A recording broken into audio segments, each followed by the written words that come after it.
Where the culture of gaming right now, I feel, is fractured.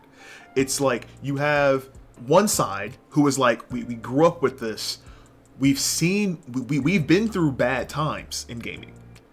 We got through those bad times together to get to this point now where the other side of the fracture is like, we're casuals.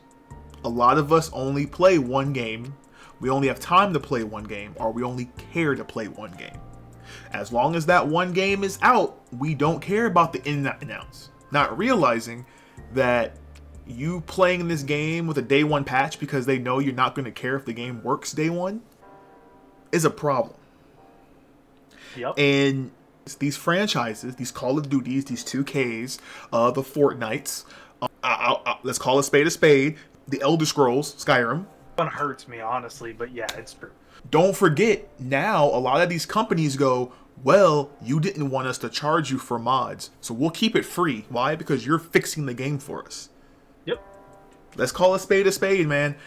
Until the culture fixes this fracture and we can all come together and go, hey, as a collective, we're not going to buy this game if it is not finished. Why am I spending over $100 day before to get a game and then have to maybe drop another $50, $80 for it to work right? Why am I, or even the free-to-play games? And this is why you see your free-to-play games are getting so much more traction. Because they're like, well, it's free, so that justifies me paying for a season pass and paying for skins. You don't own these things. Yeah. So they can take it from you whenever they want to and not reimburse you for your money. And that's facts. Honestly, gamers have to, and when I say gamers, I'm not talking about the casual gamers that you're just going to play like the new Call of Duty or the new 2K or stuff like that when it comes out. When I say gamers, you know who you are. You have a backload so large at this moment. If you're like me, you can scroll your Steam list, and at least a third of them you ain't played them yet. Not yet. They came in a bundle with another game that was on sale at the time, so you were like, hey, why not? You can vote with your wallet, because realistically, you got games you've never played that you have access to. Vote with your wallet. Play your backload. Like, you can vote with your wallet, and you still have games to play. I'm talking to that, like, super casual right now. I'm Zero to Chaos. I'm your unk. I'm your gaming unk right now.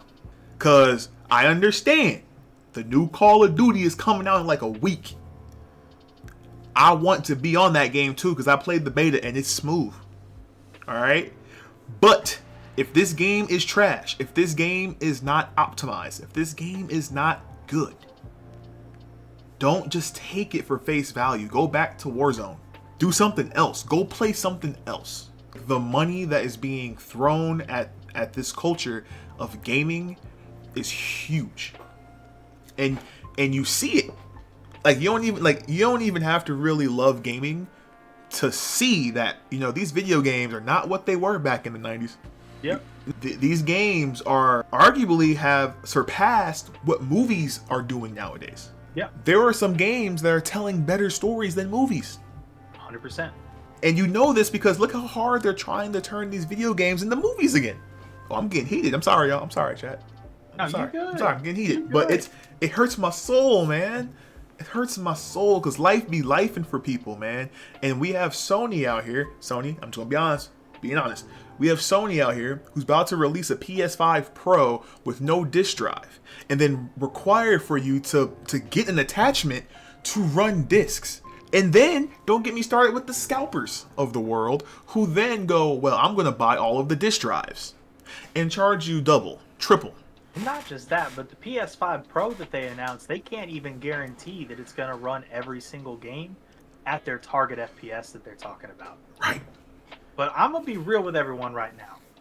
If there's a community you need to talk to figure out how to get your developer to learn what you like in a game, go study the Halo community. They thought Halo 4 was trash. How did they get them to change it?